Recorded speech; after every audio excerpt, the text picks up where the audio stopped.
In this next demonstration, we're going to walk through the anatomy of what we call an entity in the platform. Let's go through our search.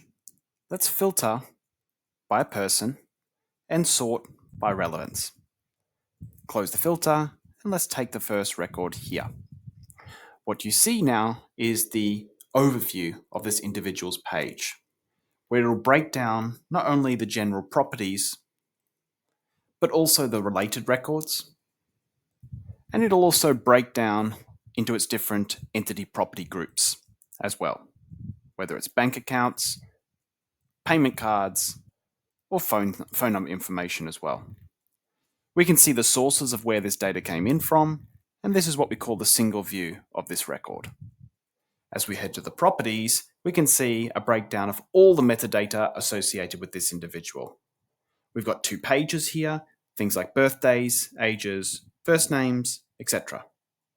You can also see the source of the data, whether it comes from a core property or it comes from a particular integration property as well.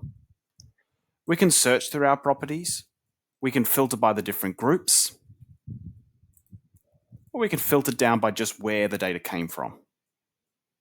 On each record, you can edit the values, and you can also see a full history log of the property values over time. If we head to our relationships, you can see how this record is connected to all other types of domains within the platform. And we can click on these and we can explore these related records and domains as well. If this person is in any hierarchies, they will be listed here. And we can see a full audit trail of all the metadata, where it came from, who did the change, when it came in.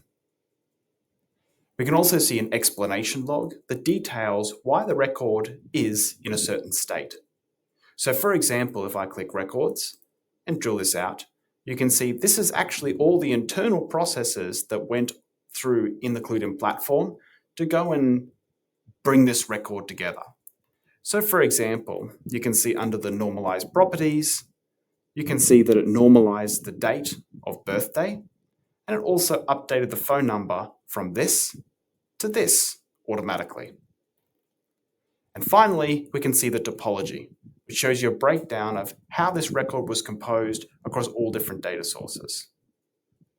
If we click the view codes, you can see all the unique identifiers that can be used to look up this record from any third-party system. And finally, we have some actions on the page, such as the ability to reprocess a record or even trigger external third-party enrichment.